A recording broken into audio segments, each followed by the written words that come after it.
은혜와 평강이 한 분 한 분들 우리 공동체 모든 분들에게 넘치시기를 주님의 이름으로 축원합니다. 월드컵 축구가 오늘 마지막이죠. 아르헨티나하고 프랑스하고 결승을 하는 걸로 알고 있는데 오늘 아침에 누가 얘기해서 옆에서 들었는데 이 축구를 보면서 이렇게 나라마다 축구에 붙은 별명들 이 별명들을 좀 한번 생각해 보았습니다. 우리나라는 뭐 태극전사, 그렇죠. 독일 축구는 뭐 전차군단, 스페인 무적함대, 프랑스 레블레 군단, 포르투갈 다섯 방패 군단, 남미 쪽 메시 아르헨티나 탱고 축구 그렇게 얘기하죠. 브라질 삼바 축구.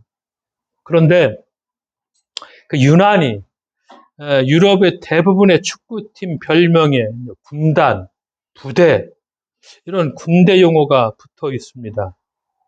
왜 그럴까 생각해 보니까 뭐 아시아도 마찬가지였겠지만 특히 유럽에서는 오랫동안 지역하고 종족 간의 전쟁이 끊이지 않았습니다. 우리가 얘기하는 뭐 1차 세계대전, 2차 세계대전 이거 아시아에서 시작하지 않았죠?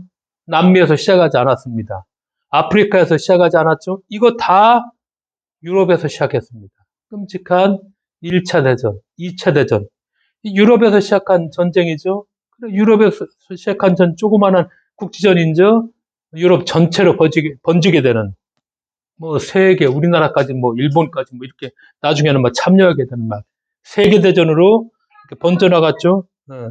이 전쟁과 축구가 공통적으로 이제 종족주의의 바탕을 두고 있습니다. 이 축구라는 한자를 보니까 축이라는 거, 어떤 나라 성을 점령하려고 나아간다는 뜻이 바로 이 축이라는 것이죠. 축구라는 것은 둥근 공을 점령하기 위해서 이제 내가 나아가다 이런 뜻을 가지고 있죠. 뭐 우리나라가 이제 16강에 떨어졌기 때문에 뭐 우리가 올라가서 8강까지만 올라갔더라도 뭐 우리나라뿐 아니라 뭐 전 세계가 뭐 전쟁은 잠시 있고 지금 막 축구를 하죠.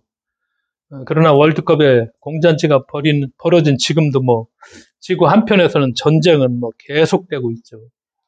우리가 지난 3월이죠. 러시아가 우크라이나를 공격했을 적에 뭐 우리는 그냥 뭐 어떻게 그냥 한번 공격했나 보다. 예전에도 이제 러시아가 예를 들어서 뭐 이 우크라이나 국지전을 뭐 가끔도 벌여왔으니까 뭐 그거 정도겠지.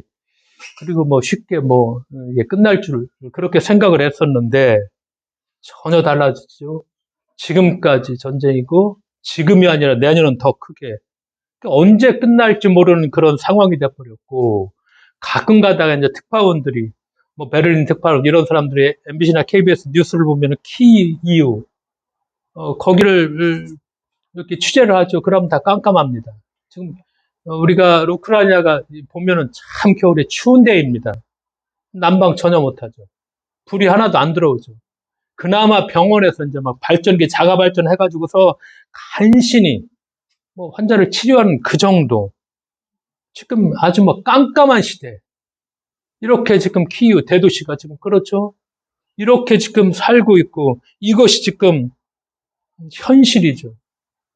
그러니까 좀 푸틴이 여차하면 뭐 계속해서 흘러나오는 소리가 핵무기를 사용할 수도 있다 이런 얘기들이 자꾸 나오고 뭐 사령관들을 뭐 소집했다 뭐 지금 더 심하게 이제 러시아가 우크라이나를 공격할 것이다 이런 뭐 계속 뉴스들도 나오고 있죠.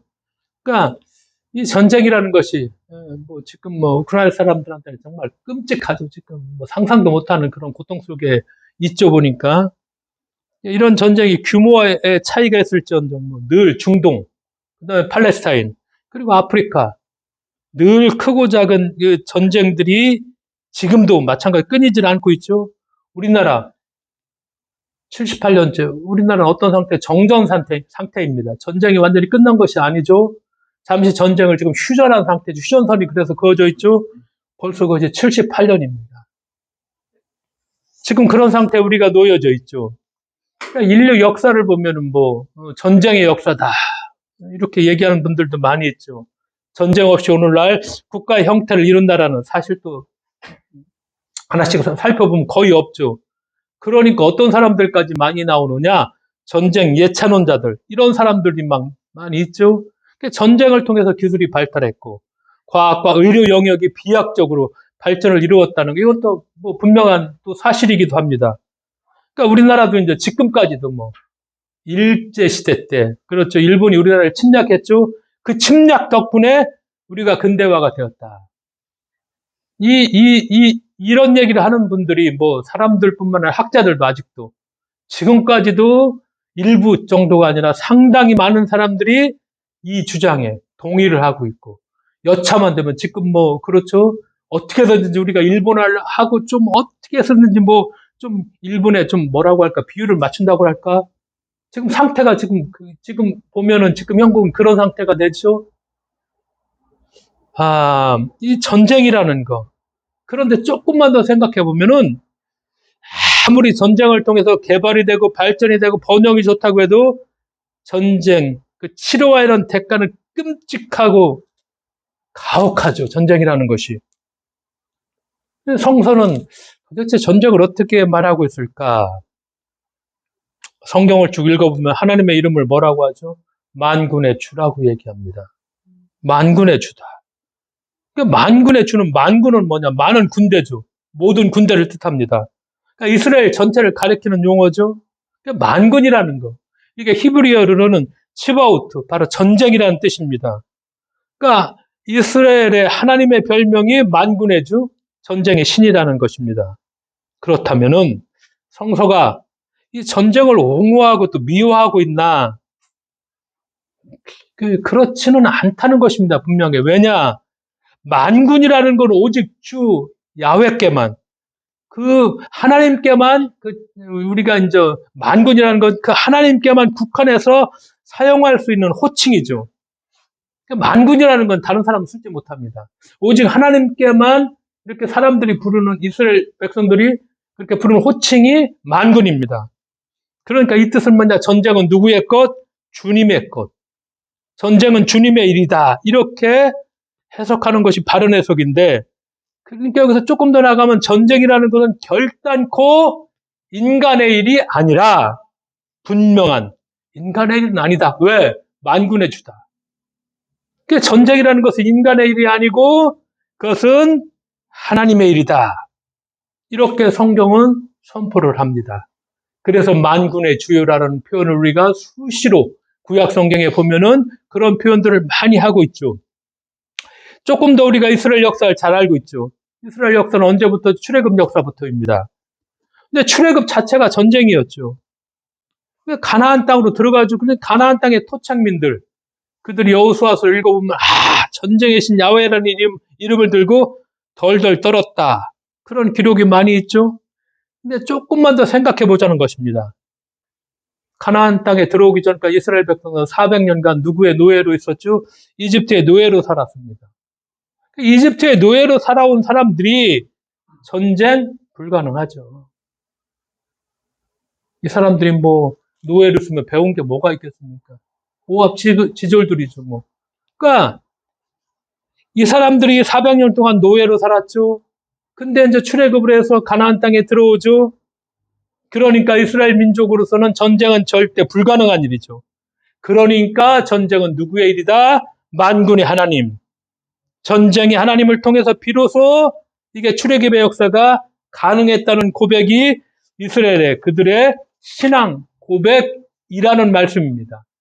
그래서 우리가 출애굽의 역사, 출애굽 이후로 보니까 이스라엘의 약속했던 가나안의 새로운 나라를 이룩하기 위해 가는 과정에 여호수아서에 보면은 크고 작은 어떤 전쟁들이 벌어지죠. 그런데 그 전쟁은 사람의 일, 이스라엘의 군사들의 일이 아니라 오직 하나님의 일이다.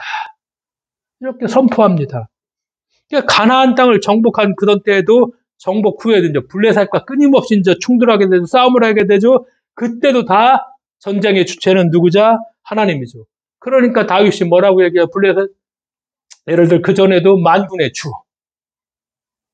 그러기 때문에 이 전쟁의 주체가 하나님이다. 그러니까 이 시기를 우리가 보통은 사사기, 판관시대라고 얘기하죠. 약 200년간이죠. 하나님께서 이스라엘의 왕이 되시죠. 직접 다스리는 그런 시기죠. 그런데 이 시기가 이스라엘 백성들이 뭐라고 얘기죠? 빨리 끝내달라는 것이죠. 왜? 하나님이 왕이 되는 거 원하지 않는다는 것이죠. 이제 눈에 보이지도 않고. 우리가 보일 왕, 그 주변에 다 왕들이 있으니까 우리도 뭘 달라? 왕을 달라. 그렇게 수없이 쉽게 말하면 때를 쓰죠, 막. 요구하게 되고. 그래서 이제 사무엘이 이스라엘 백성들한테 왕을 주면서 그 얘기 중에 하나가 중요한 얘기를 하죠. 야, 왕을 주게 되면은 왕이 너희들의 자녀들을 데려다가 전쟁을 벌인다. 근데 누가 왕이 이제 그 전쟁의 수단으로 이제 너희들의 자녀들이 다 군대에 동원될 것이다. 이런 일을 겪어야 된다. 그래도 이스라엘 백성들이 뭘 달라고 하죠? 왕을 달라고 얘기합니다. 왕이 되면은 너희들의 자녀들이 이제 전쟁에 나갈 것인데 그건 누구야? 왕을 위해서 이제 너희들이 전쟁을 해야 된다. 그래도 이스라엘 백성들이 왕을 달라 하니까 드디어 왕조국과 왕권이 세워지게 되죠. 근데 이 왕국은 결국 두 왕국으로 갈라지고 근동에 우리가 아는 것처럼 신흥 제국들이 나타나기 시작하죠. 잘 아시는 것처럼 아수르, 바벨론, 페르시아 이런 나라들. 그래서 결국은 멸망하게 되죠. 다 북쪽 이스라엘과 남쪽 유다가. 근데 이들이 이제 전쟁을 벌이는 그런 과정에서 그 제국 이제 힘을 가진 아수르나 바벨론 이런 제국들이 쳐들어와서 이들을 어떻게 하죠? 봉쇄를 해버립니다. 봉쇄 정책으로 참혹하게. 이스라엘 가면 이런 건 많이 우리가 2019년에 갔을 적에도 어디죠 거기 최후의 항전지를 가보면은 뭐라고 잊어먹었네. 마사다라는 가본 그렇죠? 완전히 봉쇄를 시켜버리죠. 아무것도 이렇게 배달을 음식 같은 거 전혀 물까지 다 끊어버리죠. 근데 좀 비축해도 갖고 그래도 몇 달, 몇 년을 계속 버티죠. 마사다에서. 그렇지만 결국 다 굶어 죽죠. 이게 봉쇄 정책입니다. 그러니까 전쟁이 가져온 가장 큰 고통은 굶주림의 고통이었죠. 그러니까 굶주림이라는 것이 이게 얼마나 고통스러운 거냐. 인간성 대신 생존의 본능만을 일깨워 주었죠. 그러니까 오늘 읽은 말씀하고 열왕기 하 6장 28절 29절에 보면은 애가 오늘 말씀도 그거죠. 자기 자식 먼저 잡아먹는 비참한 어머니들의 이야기. 그 자비한 어머니들이 아까 저 본문에 나와 있는 것처럼 자식을 잡아먹는도다. 이렇게 된다는 것입니다. 그 착하디 착한 자식을 위해서라면 목숨까지 버리는 그 어머니들이 어떻게 되죠? 자식을 잡아먹는도다. 이게 전쟁이 이렇게 만든다는 것이죠. 평소에 자비롭던 어머니가 광기에 사로잡혀 가장 무서운 존재로 돌변하죠.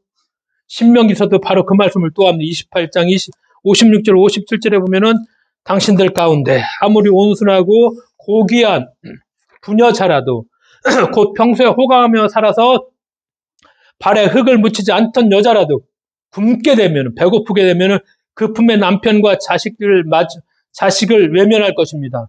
당신들은 제다리 사이에서 나온 어린 자식을 몰래 잡아먹을 것입니다. 이것은 당신들의 원수가 당신들의 성읍을 포위하고 당신들을 허기지게 하고 당신들에게 아무것도 먹을 것이 없게 하였기 때문입니다. 이렇게 말씀을 합니다. 전쟁이라는 것입니다. 이것이. 우리가 근래 2차 세계대전 때 러시아하고 독일하고 정말 치열한 전투를 하죠. 근데 독일에서 하는 그 정책이 뭐냐. 지금의 상트페테르부르크라고 하면 예전에는 뭐라고 했죠? 레닌그라드라고 했죠. 이게 유럽하고 연결됩니다. 러시아 지도를 보면은 극동은 아시아하고 연결되지만 쭉 가면은 유럽하고 연결되는 데가 바로 이 레닌그라드, 지금의 상트페테르부르크. 근데 여기를 완전히 봉쇄시켜 놓습니다. 언제? 2년 동안 아주 꼼짝 못하게. 그러니까 이 당시에 비극을 노래한 동요의 한 구절이 있습니다. 괴물이 걸어왔다. 시무룩한 표정으로 그는 바구니에 시체 엉덩이를 넣고 다녔다. 점심으로 인육을 먹을 텐데 이 조각이면 충분해. 아, 배고픈 슬픔. 그리고 저녁은 확실히 작은 아기가 필요할 거야. 내가 이웃집 요람에서 훔쳐볼게. 이런 동요를 불렀습니다. 이게 전쟁의 현실이라는 것입니다. 애가는 슬픈 노래죠. 오늘 이레미야 얘기를 하겠죠. 오늘 굶주림은 본문을 조금 더 우리가 이 굶주림이 가져오는 비극이 어떤가? 오늘 본문을 전쟁으로 인한 굶주림이 가져온 그 비극의 탄식으로 우리가 읽어볼 필요가 있죠. 이 전쟁이라는 것이 아무리 고결하고 고귀한 사람도 가장 비참하게 만드는 것이 전쟁입니다. 그 굶주림은 인간성을 상실하게 만들고 인간의 가장 어떤 포악함, 잔인함을 그냥 드러나게 만들죠. 근데 오늘 예레미야에서 왜 이렇게 됐느냐? 왜 이런 전쟁이 이렇게 끔찍한 상태가 되었느냐? 지도자들의 죄 때문이라고 예레미야가 이렇게 얘기를 하죠. 예언자들의 죄. 예언자는 무슨 죄냐? 백성들을 경고하여 책망하지 않은 죄가 있다. 그런 죄 때문에 제사장들의 죄, 백성에게 하나님의 말씀을 가르치지 않은 죄다. 지도자들, 제할 일 하지 않고 그저 욕망에 눈이 멀었어. 그래서 의인들을 무고하게 살해했다. 눈이 먼 지도자들이니까 아무도 와서 묻지 않아.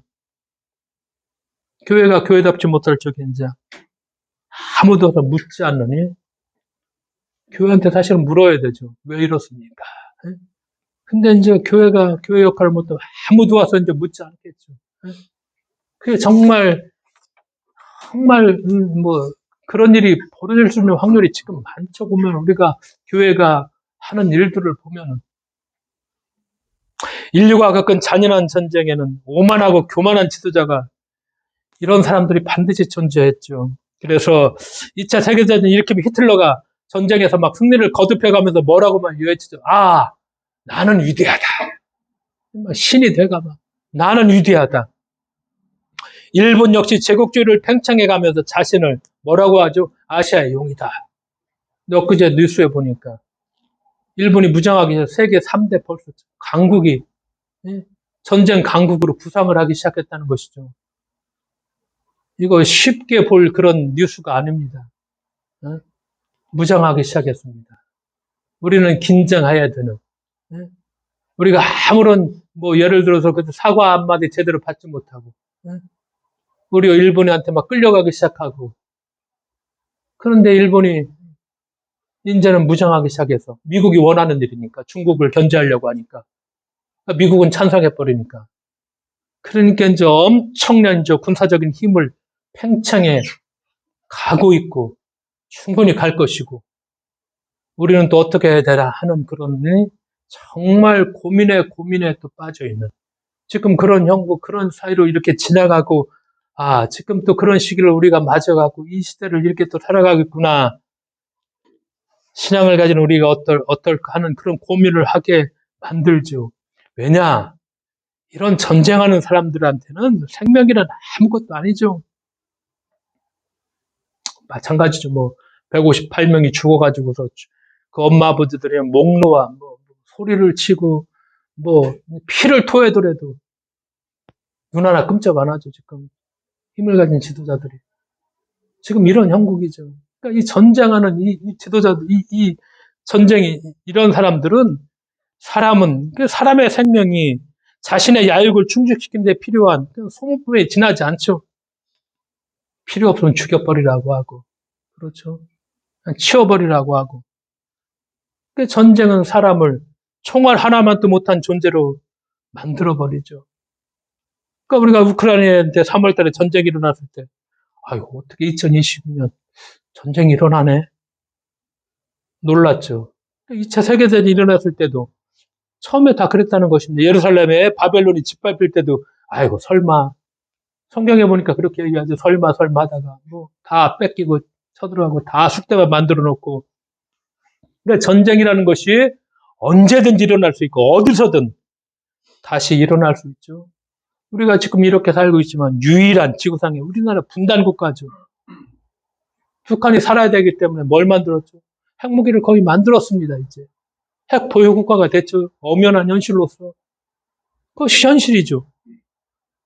남해는 이제 중국 견제해야 되는 게 사드가 미국의 영향력 아래 우리가 사드라는 그런 무기가 들어가 있고 미군들이 많이 남한에도 이렇게 지금 주둔하고 있죠.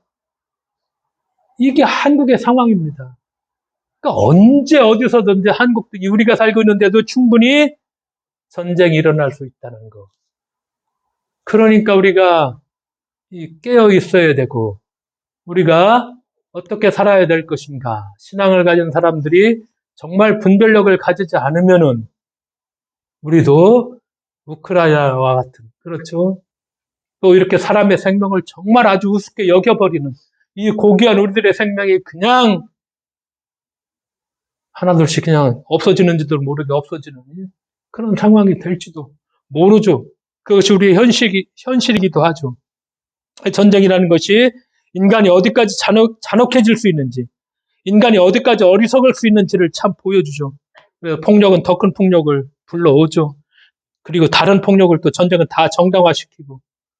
근데 우리는 이제 가장 인간이라는 사람들 뛰어난 뭐 현명함, 뭐 머리가 제일 뛰어나다고 하는데 우리 그렇다고 인간 믿을 수 있냐? 당연히 믿을 수 없죠. 이것이 현실이지. 인간은 교만하고 정말 어리석은 존재고 탐욕에 눈이 멀어가지고서 아무것도 보지 못한 어떤 그런 존재이기도 합니다. 그러니까 우리가 인간이 있어야 할 자리, 대림절기를 보내면서 인간이 있어야 할 자리들. 그러니까 예수님께서 오셨을 적에도 정말 아기의 모습으로 오죠. 그리고 가장 낮은 장소로 오죠. 그리고 우리가 보는 것처럼 뭐 목동들, 그 당시에 가장 하잘것없는 정말 정말 소시민 중에 소시민 그런 사람들 곁에 오시죠. 그러니까 예수께서 임하신 가장 낮은 자리. 그러니까 우리가 부를 노래가 이런 승전가가 아니라 우리가 애가를 불러야 되고 우리가 기다리는 것은 전쟁 영웅이 아니라 평화의 왕을 우리가 기다리죠. 시대의 아픔에 우리가 같이 공감하면서 이 부르는 노래가 슬픈 노래 속에서 그렇죠. 예수께서 지금 뭐 대림절기 오시고 있죠. 슬픔이라는 거, 슬픔에는 힘이 있죠. 복음서를 읽어보면 예수님이 한 번도 웃은 적이 없습니다. 아무리 찾아서 읽어보더라도 웃은 적은 없는데 인간이셨기 때문에 그분도 당연히 웃으셨을 것인데 성경은 단 한 줄도 웃는 예수의 모습을 그냥 그림은 그려놨지만 성경을 복음서, 사복음서를 읽어보면은 예수님이 웃는 모습이 없죠. 묘사하지 않죠. 대신 화를 냈다. 그리고 눈물을 흘렸다. 이런 기록은 몇 번 있고 화를 냈다는 기록은 자주 나오죠. 장사하는 사람 우리가 보는 것처럼 뭐 성전에 가서 막 뒤엎고 화를 내고 그리고 당대의 누구한테 종교 지도자들 그리고 정치 그런 지도자들에게 화를 냈죠. 지금으로 말하면 이제 권력을 가진 사람들과 그리고 목사들 어떤 종교 지도자들 그 힘이 있는 종교 그런 사람들하고 아주 심하게 자꾸 이제 화를 내면서 다투셨다. 정확한 표현이 그런 표현이겠죠. 간음하다 잡혀왔죠. 그때 예수는 화를 내지 않죠. 오히려 죄 없는 자가 먼저 돌로 치라. 그러면서 여인을 정죄하지 않고 보호해 주시고. 그 뭐 예를 들어 태어날 때부터 다 죄인이라고. 근데 누구의 죄 때문이니까 이렇게 묻는 제자들. 율법과 관습에 이제 물들어 있죠. 그러니까 예수님이 그 대답 듣고 하시는 말씀 딱 하나. 하나님이 하시는 일을 그에게 드러내려 한다 하시면서 오로지 그 눈먼 사람의 눈을 뜨게 해주는 거기에 집중하죠. 그러니까 왜 완식에 병을 고치냐 막 공격하는 바리새인들 그런 항의에도 예수님은 오직 한 말, 그냥 한 가지 앞을 보지 못하는 그 고통 가운데 있는 사람을 치유하는 구원의 일에만 집중하죠. 그러니까 신학적인 논쟁, 율법 하지 말라고 해서 해야 돼 말해 이런 논쟁 하지 않죠. 어떤 정치적 이념 우리가 지금 보는 것처럼 사람이 죽더라도 우리는 정치적 이념에 따라서 한쪽에서는 막 슬퍼하지만 한쪽에서는 조롱하죠. 이런 형국이 지금 우리나라 형태죠. 근데 그렇게 이념을 얘기하지 않고 고통받는 사람에게 연민을 표시하시고 그들의 슬픔에 공감하시죠. 그리고 같이 울어주셨죠. 12구 참사 이후 가족들이 울고 있는데 우리가 같이 한번 그분들하고 울어줄 필요가 있죠. 자식을 한번 잃어봤으면 그 슬픔이 어떨 것인가. 연세가 다 돼서 돌아가시면 우리가 뭐 잠시 슬퍼할 수 있지만은 그 연세 속에서 살아가셨잖아요. 근데 20대 이 젊은 아이들이 한번 제대로 자기 꿈을 피워보지도 못하고 그 죽었을 적에 그 부모의 삶이 그 가족의 삶이 다 망가져 버리죠. 편히 살 수가 없죠. 그렇게 젊은 20대에 내 아들이 저렇게 해서 죽었다고 생각하면 내가 내 삶이 앞으로 뭐 이게 온전하지도 못하는 건 당연하죠. 그럴 때 할 수 있는 것은 그냥 같이 울어주는 거. 근데 울고 있는 가족을 조롱하죠. 그리고 정치인들이 막 거기다 2차 가해를 해버리죠. 이게 현실이죠. 이게 우리가 살고 있는. 예? 정말 신앙을 가진 우리가 무엇인가? 도대체 복음서 예수를 믿는다고 하는 사람 우리가 무엇인가를, 우리가 어떤 예수를 믿고 있나? 그냥 만들어 온 예수, 억지로 거짓된 선포 예수만 쫓아가면서 기도하면서 하나님의 뜻이라고 그렇게 얘기하고 있나? 슬픔의 시대죠. 고통의 시대죠. 분노의 공화국이라고 하죠. 우리나라가 세계 최고의 자살률이죠. 분노는, 자살이라는 것은 결국 자기 안으로 향하는 분노의 표시죠. 그러니까 자살률이 제일 많죠, 세계에서. 근데 이것이 우리나라만은 아닌 것 같죠. 미국의 하버드 보건대학원에서 미국인들이 가장 흔하면서 치명적인 질병의 순위를 발표한 걸 제가 봤는데 1위가 무엇이었는가? 암이었을까? 뇌졸중, 심장병. 그러니까 암과 뇌졸중, 심장 이것이 아니라 1위가 바로 우울증이라는 거. 신체 아무 이상이 없어 보이는 사람도 평생 한 번 이상 앓는다는 이 질병이 바로, 그리고 영혼의 감기라고 하죠. 이 병은 근데 왜 치명적인가? 자살하는 사람들의 거의 상당수가 다 이 우울증 때문에 자살을 하죠.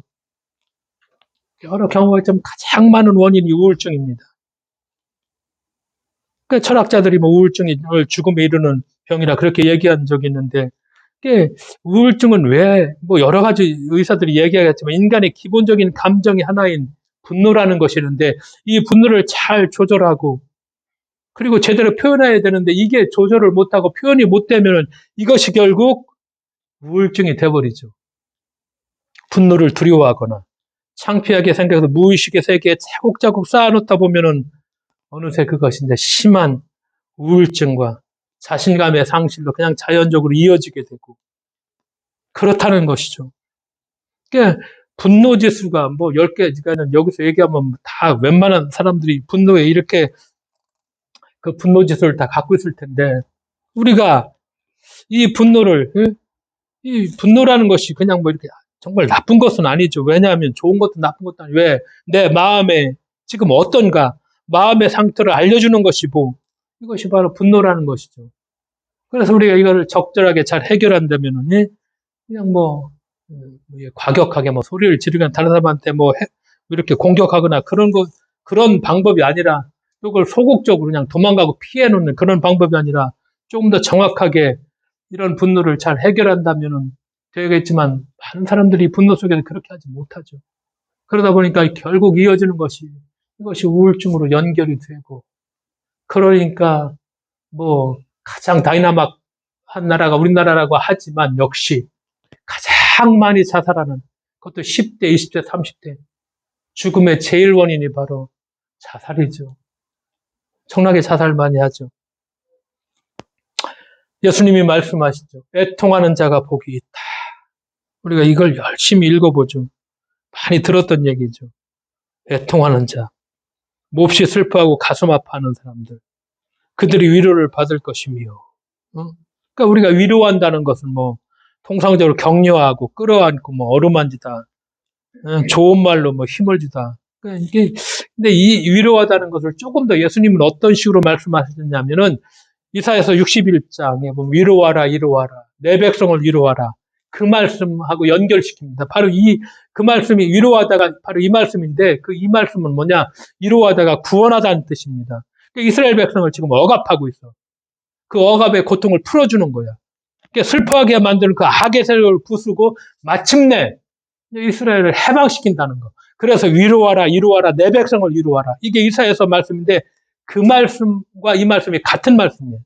그러니까 단순히 말로 위로해서 격려해 주는 것을 의미하지 않고, 정말 하나님께서 이제 이 불의한 역사에 개입하셔가지고 적극적으로 그 상황을 이제 변화시켜 주셨다는 거. 이걸 의미하죠. 이렇게 한다는 것을 믿고 있다는 것이죠. 그런 소망을 가지고 예언자들이 선포하죠.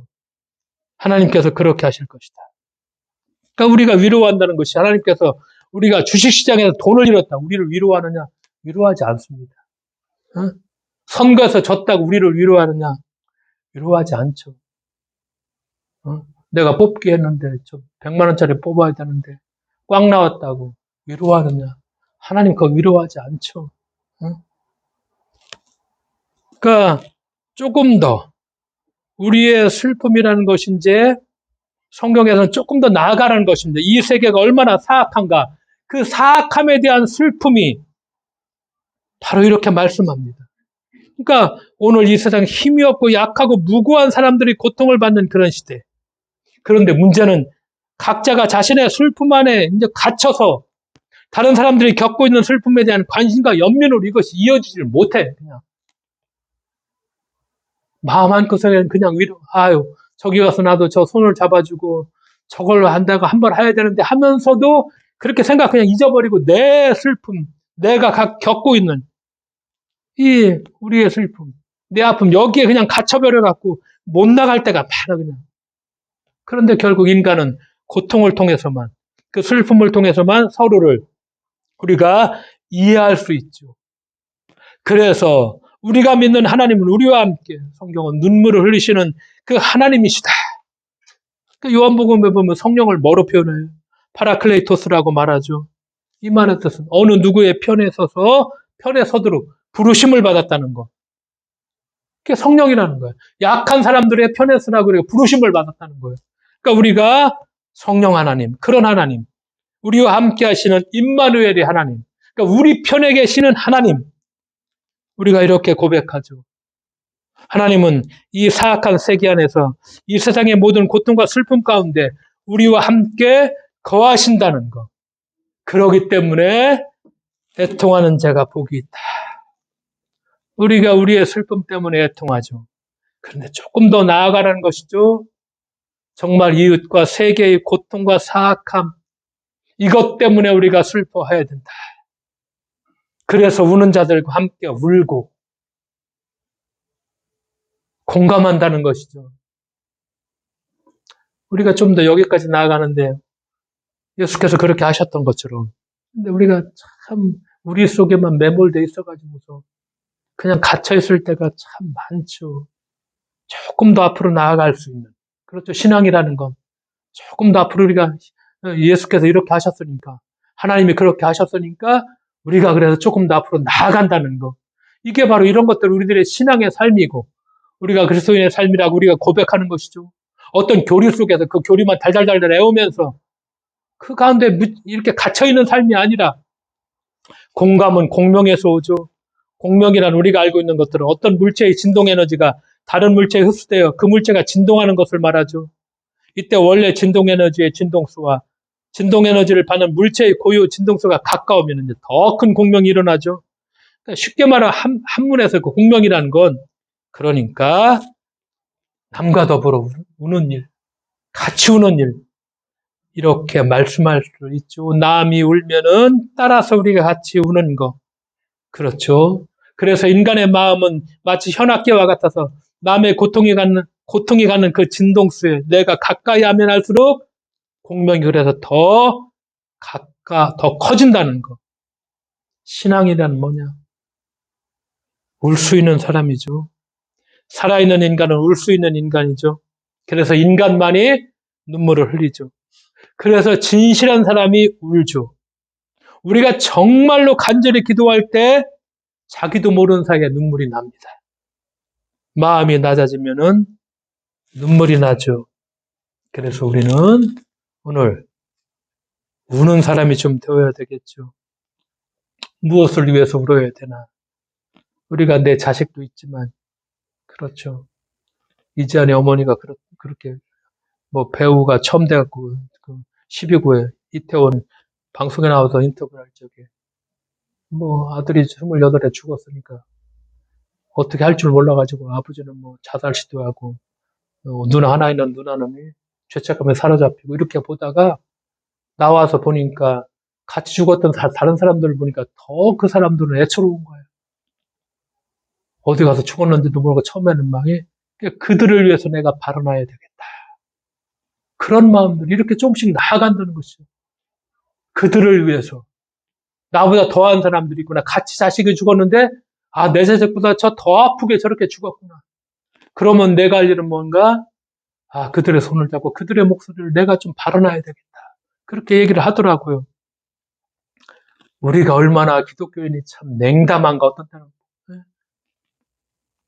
이념적으로 갈라져가지고서 신앙을 가진 우리가 어떤 때는 그렇죠. 세상의 고통들, 이 세계의 사악함에 애통하면서 조금 더 우리가 이런 이웃의 아픔에 민감한 사람이 돼서 병들고 힘들고 배고프고 헐벗고 추위에 떨어진 자, 외로운 자 앞에서 우리가 뭐 신학적 논쟁이 어떻고 이 정책인 이념을 어쩌고 이게 아니라 이런 건 다 걷어치워야 되죠. 그냥 예수가 그랬던 것처럼 함께 울고 울어주고 그렇죠. 그래서 이렇게 애통하는 사람들에게 성경은 복이 있다. 하나님이 위로해 주실 것이다. 그 애통하는 힘이, 슬퍼하는 힘이 결국 우리를 살리고 우리를 치유해 줄 것이고, 어떤 의미에서 지금 우리가 슬픔의 시대를 살고 있죠. 그렇지만 이 슬픔은 힘이 있죠.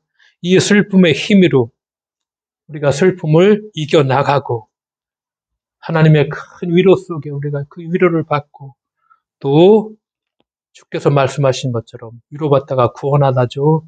구원받는 그런 우리들의 신앙의 삶이 되셔야만 하겠습니다. 기도하겠습니다. 하나님 아버지 감사드립니다. 오늘도 세계의 사악함 때문에 정말 고통당하는 사람들이 있어서 가슴을 치는데 우리가 참 무뎌져 가지고서 아파할 줄도 모르고 입으로만 그저 어쩌고 저쩌고 얘기하는 그런 저가 아닌지, 그런 우리들이 아닌지, 예수께서 그렇게 사셨던 것처럼 같이 울고 치유하고 연약하고 힘든 사람들을 위로하셨던 것처럼 그런 신앙의 삶을 살아갈 수 있도록 주께서 우리를 이렇게 세워주시고 당당히 우리가 이 슬픔의 힘을 갖고 오늘을 살아갈 수 있도록 은총을 내려주실 것을 믿으며 예수님의 이름으로 기도드리옵나이다. 아멘.